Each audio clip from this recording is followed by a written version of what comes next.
لوگوں سے عزتیں تلاش کرتے ہو تو وہ کیا تمہیں عزت دیں گے؟ وہ تو کل اچھا کہتے ہیں، پرسوں برا کہنے لگ جاتے ہیں۔ لوگوں کے سامنے گڈ بک میں آنا چاہو گے تو وہ تو سویرے تمہارے بارے میں کچھ کہیں گے، شام کچھ اور کہیں گے۔ اپنی روحانی زندگی آباد کریں، اپنے مسلح کو وقت دیں، اور دنیا سے چھپ کر اس موبائل کو بند کر کے اور اپنے آپ سے بھی چھپ کے اور تنہا ہو کے چھپا کے سارا کچھ اپنے آنسو اپنے رب کی بارگاہ میں پیش کریں، اس کے حضور حاضری دیں۔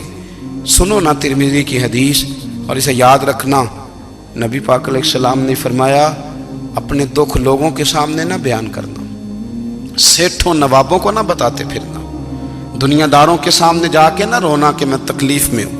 فرمایا اگر دنیا داروں کو دکھ بتاؤ گے رب تمہیں کبھی غنی نہیں کرے گا۔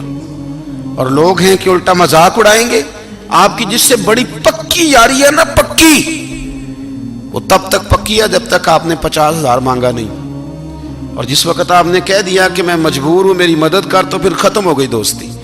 لوگوں کی تعلقات آپ کے ساتھ تب تک ہیں جب تک آپ ان سے کوئی ضرورت وابستہ نہیں کرتے۔ کریم محبوب فرمانے لگے بندوں کے سامنے دکھ نہ بیان کرنا، اللہ تجھے کبھی غنی نہیں کرے گا۔ تو اپنے دکھ اپنے رب کو بتا، تو دعائیں مانگ، تو اس کی بارگاہ میں حاضر ہو، تو اس کے حضور عرض کر۔ فرمایا اپنے دکھ اپنے رب کو بتا، وہ جلدی کرے یا دیر سے کرے تجھے ساری دنیا سے بے نیاز کر دے گا، تجھے کسی کا محتاج نہیں رہنے دے گا۔ اپنے مسلح کو، اپنی دعاؤں، ایک بزرگ فرماتے ہیں میں نے دعا مانگنے کا طریقہ اپنی بیوی سے سیکھا، دعا مانگنے کا طریقہ اپنی، سیکھنے والے تو اپنے بچوں سے بھی سیکھ لیتے ہیں، سیکھنے والے تو ہر ایک سے سیکھتے ہیں۔ وہ کہتے ہیں میں نے دعا مانگنے کا سلیقہ اپنی بیوی سے سیکھا ہے۔ حضرت وہ کس طرح؟ فرمانے لگے میری بیوی نے نا مجھے کوئی کام بتایا، کچھ پیسوں کی ضرورت کے لیے کہا، تو میں نے اسے کہا کہ بھئی ابھی میرے پاس نہیں ہے، کچھ دنوں میں آتے ہیں تو میں دے دوں گا۔ عورتوں کی عادت ہوتی ہے وہ بار بار یاد کراتی ہیں، 2-4 دنوں کے بعد پھر اس نے کہا حضرت وہ میں نے کہا تھا کچھ پیسے، میں نے اسے کہا کہ ابھی میرے پاس نہیں ہے، کچھ دنوں میں ملتے ہیں تو میں تمہیں دے دوں گا۔ اس نے کچھ دنوں کے بعد پھر کہا حضور وہ میں نے کچھ پیسے کہے تھے۔ فرماتے میں نے ڈانٹ دیا، میں نے کہا کہ کیا تو روز مجھے شرمندہ کرتی ہے، کہا نا میرے پاس نہیں ہے، ہوں گے تو دے دوں گا، تو روز یاد کراتی ہے۔ فرماتے ہیں اس نے پہلے تو میری ڈانٹ کو سہا، پھر میرے سخت جملوں نے اس کی آنکھوں میں آنسو پیدا کر دیے، پھر اس نے اپنے آنچل میں اپنے اس دکھ کو سمیٹا، اور پھر اس نے ایک جملہ کہا تو میں رو پڑا، اور مجھے اپنے رب سے مانگنے کا طریقہ آ گیا۔ مجھے کہنے لگی حضرت جی آپ نے ڈانٹ دیا میں نے سہ لیا، پر آپ ہی میرے شوہر ہیں، بتائیں نا آپ سے نہ کہوں تو میں کس سے جا کے کہوں۔ فرماتے ہیں میں رو پڑا، اور میں کھل کے رویا، اور میں تڑپ کے رویا، اور پھر میری سسکیاں بند گئیں۔ تو مجھے کہنے لگی آپ کو کیا ہوا؟ میں نے کہا مجھے بھی دعا مانگنی آ گئی ہے، جب میں اسے کہوں گا نا اللہ تو ہی میرا رب ہے، میں تجھ سے نہ کہوں تو میں کس سے جا کے کہوں؟ میں کیوں کسی بندے سے سوال کروں؟ میں کیوں کسی دنیا دار سے کہوں؟ میں تیرے بندوں کا، نیک بندوں کا وسیلہ لے کے، تیرے محبوب کی غلامی لے کے تیری بارگاہ میں آئیں، تجھ سے نہ مانگوں تو کس سے مانگوں؟ سمجھ آ گئی ہے؟ جب میں اس رنگ میں مانگوں گا تو پھر رب میرے اوپر بڑا ہی فضل فرمائے گا، وہ میرے اوپر بڑی رحمت کرے گا، وہ میرے لیے آسانیاں کرے گا۔ عزیز دوستو ہم اس طرح کرنے لگ گئے ہیں کہ ہم نے نا اپنے تعلقات پر اعتماد کرنا شروع کر دیا ہے۔ میرے تعلقات بہت ہیں، ہم نے اپنی دولت پر اعتماد کرنا شروع کر دیا ہے، میرے پاس دولت بہت ہے۔ ہم نے اپنے علم پر، اپنی شہرت پر اعتماد کرنا شروع کر دیا ہے کہ میرے پاس فلاں چیز بہت ہے۔ یاد رکھنا جب بے نیاز اپنی صفت بے نیازی دکھاتا ہے تو بڑی بڑی دولتوں والے مجبور نظر آتے ہیں۔ بھائیو جب انسان کا رشتہ اپنے مالک کے ساتھ ہوتا ہے پھر تو غم بھی کچھ نہیں کہتے، پریشانیاں بھی کچھ نہیں کہتی، پھر تو زندگی صبر والی، پھر تو زندگی توکل والی، پھر تو زندگی بھروسے والی، پھر انسان اپنے آپ کو رسوا نہیں کرتا۔ دنیا داروں سے امیدیں اس کی ختم ہو جاتی، امیدیں اللہ رسول سے لگا لیتا ہے، مضبوط ہو جاتا ہے، مضبوط، طاقتور ہو جاتا ہے، خوددار ہو جاتا ہے، باوقار باعزت ہو جاتا ہے۔ حضرت بہلول دانا رحمت اللہ علیہ بیٹھے تھے تو ہارون رشید حج کر کے آ رہا تھا، تو رستے میں حضرت شیخ سے ملاقات ہو گئی تو السلام علیکم کے بعد کہنے لگا حضور کوئی حکم ہو تو بتائیے گا. تو حضرت بہلول دانا فرمانے لگے تیرا رب کون ہے؟ اس نے کہا اللہ. تو فرمایا میرا کون ہے؟ کہا اللہ. فرمانے لگے تو بڑا ہی بیوقوف ہے، کیا تو یہ سمجھتا ہے کہ رب ہارون رشید کو تو دے گا اور بہلول دانا کو بھول جائے گا؟ تیرا بھی وہی رب ہے، میرا بھی وہی رب ہے. اس نے اگر تجھے دے کے آزمایا ہے تو ہو سکتا ہے مجھے نہ دے کے آزما رہا ہو. جب اس کی حکمت کے تقاضے ہوں گے تو عطا کرے گا اور دے گا. تو جا اپنا کام کر. بھائی اپنی روحانی زندگی، اپنی عبادات، اپنے وظائف، اپنے روزمرہ کے معاملات، اپنی دعائیں، اپنا استغفار. دیکھو کوئی مشکل کام تو نہیں 2 رکوع ہیں سورہ واقعہ کہ اگر رات کو پڑھ لی جائے تو. میں کس طرح یہ بات بیان کروں کہ تعویذ بانٹنا آسان ہے اور وظیفہ بتانا مشکل ہے. سارا دن تعویذ بانٹیں تو لوگ لینے کو تیار ہیں، اور اگر آپ وظیفہ بتائیں تو کہتے ہیں تو مشکل کام ہے.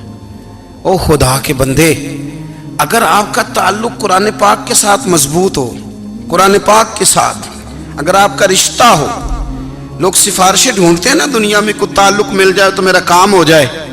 دنیا میں اتنا مشکل معاملہ ہے، آخرت میں مجھے بتائیے گا کتنا مشکل معاملہ ہوگا. میرے نبی پاک صلی اللہ تعالی علیہ وسلم نے فرمایا جو لوگ سورہ ملک پڑھا کرتے تھے نا، سورہ ملک، یہ سورت ملک قیامت میں ان کی سفارش کرے گی، اور اس طرح کرے گی کہ کہے گی اے اللہ یہاں اس بندے کو جنت میں داخل کر دے یا مجھے قرآن پاک سے علیحدہ کر دے. تو رب فرمائے گا جا اس کا دامن تھام کے اسے جنت تک پہنچایا.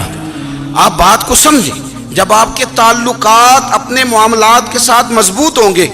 یہ نبی کریم نے وعدہ کیا ہے کہ تو سورت واقعہ پڑھ تیرے گھر میں فاقہ نہیں آئے گا. حضرت عبداللہ ابن مسعود رضی اللہ تعالیٰ عنہ بیمار تھے تو حضرت عثمان غنی رضی اللہ تعالیٰ عنہ تیمارداری کے لیے تشریف لے گئے اور جا کر کے کہا کہ آپ بڑے بیمار ہیں، آپ کی بیٹیاں زیادہ ہیں، میں چاہتا ہوں کہ خزانے میں سے کچھ مدد کروں. تو سیدنا عبداللہ ابن مسعود رضی اللہ تعالیٰ عنہ اٹھ کے بیٹھ گئے اور کہنے لگے امیر المومنین، اللہ آپ کو میری طرف سے، میری بیٹیوں کی طرف سے بہتر صلہ دے. میری بیٹیوں کو کسی خزانے کی ضرورت نہیں، میں نے انہیں خزانہ دے دیا ہے. کہا جناب آپ نے کون سا خزانہ دیا ہے، میں آپ کے مالی معاملات کو جانتا ہوں. تو فرمانے لگے امیر المومنین، میرے نبی کریم نے فرمایا ہے جو سورت واقعہ پڑھے اسے کبھی فاقہ نہیں آتا. میں نے بیٹیوں کو یاد کرا دی ہے، یہ خزانہ میں نے انہیں دے دیا ہے. وہ سارے والدین سنیں جو بیٹیوں کے لیے پریشان رہتے. حضرت عبداللہ ابن مسعود نصیحت کر رہے ہیں، فرمانے لگے میں نے سورت واقعہ یاد بھی کرا دی ہے، پڑھنے کی عادت بھی ڈال دی ہے. حضور نے فرمایا ہے جو سورت واقعہ پڑھے اسے فاقہ نہیں آتا. کہنے لگے چاند تو اپنی جگہ چھوڑ سکتا ہے، سورج گر سکتا ہے، تارے ٹوٹ سکتے ہیں، پر مدینے والے رسول کی بات غلط نہیں ہو سکتی. حضور نے فرمایا فاقہ نہیں آئے گا تو انشاءاللہ کبھی بھی نہیں آئے گا. کرنے کا کام یہ ہے کہ ہم اپنے معاملات، اپنی عبادات، اپنی دعائیں، کبھی 10 منٹ عادت ہو جائے نا دعا مانگنے کی علیحدہ سے رات کو. حضور نے فرمایا جو فرض نماز کے بعد دعا مانگے اللہ اس کی قبول کر لیتا ہے. نبی پاک صلی اللہ تعالی علیہ وسلم نے فرمایا اللہ مسافر کی دعا قبول فرماتا ہے. حضور نے فرمایا اللہ مظلوم کی دعا قبول فرماتا ہے. حضور نے فرمایا بیمار سے دعا کراؤ اللہ اس کی دعا قبول فرماتا ہے. میرے نبی پاک نے فرمایا ماں باپ جب بھی اولاد کے لیے ہاتھ اٹھائیں، ویسے تے بلے شاہ تو آسمانی اڈ دیا ہی پھڑ دیں، جڑا گھر بیٹھا انہوں بڑھیا ہی نہیں. حضور فرمانے لگے ماں باپ جب بھی اولاد کے لیے دعا فرمائیں اللہ ان کی دعا کو قبول کرتا ہے. آپ اپنا تعلق بنائیں دعا کے ساتھ، عبادت کے ساتھ، مصلی کے ساتھ رشتہ بنائیں، استغفار پڑھیں. صلاح الدین ایوبی صلیبی جنگوں میں تھے، رات کو مسجد اقصیٰ میں نماز پڑھی تو پریشان تھے. ایک بزرگ سے ملاقات ہوئی تو وہ کہنے لگے کہ آپ بڑے پریشان ہیں. کہنے لگے حضور پریشان اس لیے ہوں کہ پہلے ہی مسلمان کمزور ہے، اب میں نے سنا ہے دشمن کا ایک بحری بیڑا وہ جنگی سامان سے بھرا ہوا آ رہا ہے، تو اب ان کے پاس اور تلواریں اور نیزے آ جائیں گے، مسلمانوں کے پاس پہلے ہی وسائل کی کمی ہے، پریشان ہو کس طرح کر کے مقابلہ کریں گے. یہ بات کہتے ہی صلاح الدین ایوبی نے بزرگوں سے کہا حضور آپ بھی دعا کرنا، دعا کی بڑی طاقت ہے. میرے نبی پاک نے فرمایا دعا مومن کا ہتھیار ہے، دعا مومن کا، دعا مومن کا۔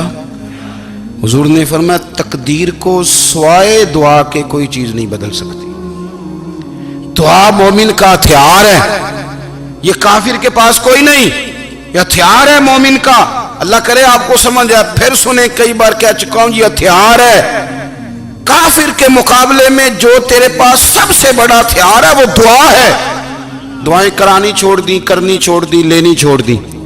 حضرت سیدنا انس بن مالک رضی اللہ تعالیٰ عنہ فرمایا کرتے تھے، میں نے وہ رنگ دیکھا ہے جب حضور دعا مانگتے تھے اور حضور کی مقدس آنکھوں میں آنسو بھی ساتھ ہی بہا کرتے تھے، میں نے وہ انداز دیکھا ہے۔ تو صلاح الدین ایوبی بزرگ سے کہنے لگے آپ بھی دعا کیجیے، اور خود رونے لگے اور سر سجدے میں رکھ کے رونے لگے، اور عشاء سے لے کر فجر تک روئے، خوب روئے۔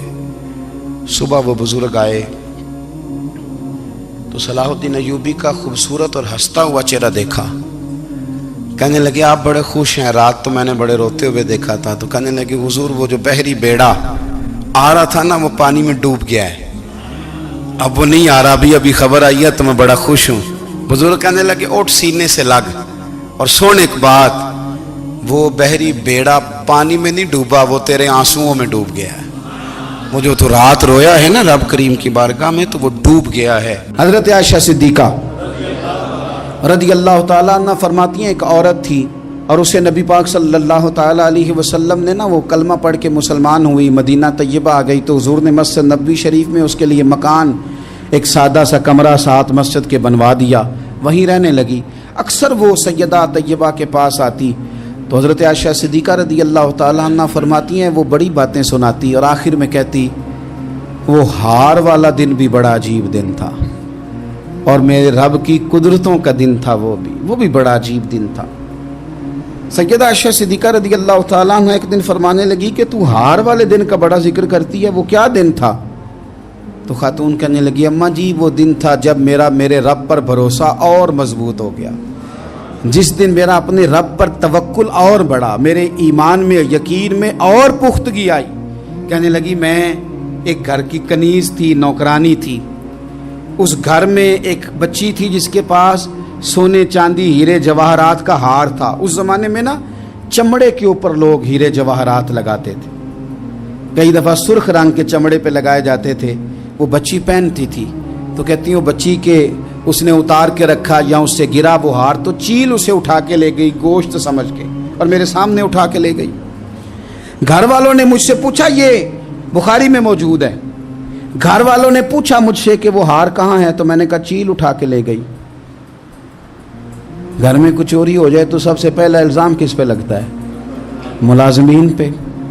کہتے انہوں نے مجھے بڑا مارا، بڑی تکلیف تھی، حتیٰ کہ میری شرمگاہ تک کی تلاشی، میری عزت اتنی خراب کی میں بتا نہیں سکتی۔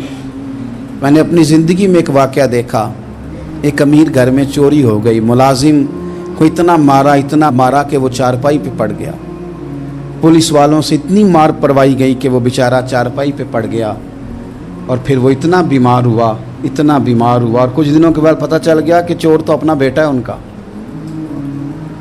پھر اس کا انتقال ہو گیا۔ اب وہ سیٹھ صاحب اور گھر والے آ کے نا مرنے والے کے کان میں معافیاں مانگ رہے ہیں، کان میں۔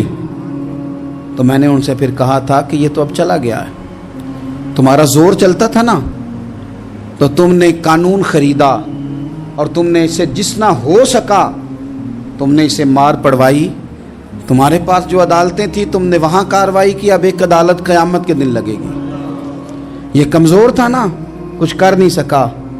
میرے نبی پاک صلی اللہ علیہ وسلم نے فرمایا سن لو، اگر سینگ والی بکری نے بغیر سینگ والی بکری کو تکلیف دی ہوگی نا تو قیامت کے دن اسے بھی بدلہ دینا پڑے گا کہ تیرے پاس سینگ تھے اور تو نے اسے مارا تھا۔ وہ خاتون عرض کرتی ہے سیدہ عائشہ کی خدمت میں کہ مجھے بڑا مارا، مجھے تکلیف دی، میں کہہ رہی تھی کہ میرے سامنے چیل لے گئی ہے پر وہ نہیں مان رہے تھے، اماں جی انہوں نے مجھے بڑا مارا۔ حضرت عائشہ صدیقہ کہتی ہیں پھر کیا ہوا؟ کہنے لگی اماں جی جب کوئی میرا مددگار نہ رہا، مجھے تکلیف دے رہے تھے، رسوا کر رہے تھے، تو میں نے اپنے رب سے مدد چاہی، میرے رب کی طرف میں نے توجہ کی، میں نے کہا مالک اب تو ہی میرا مددگار ہے،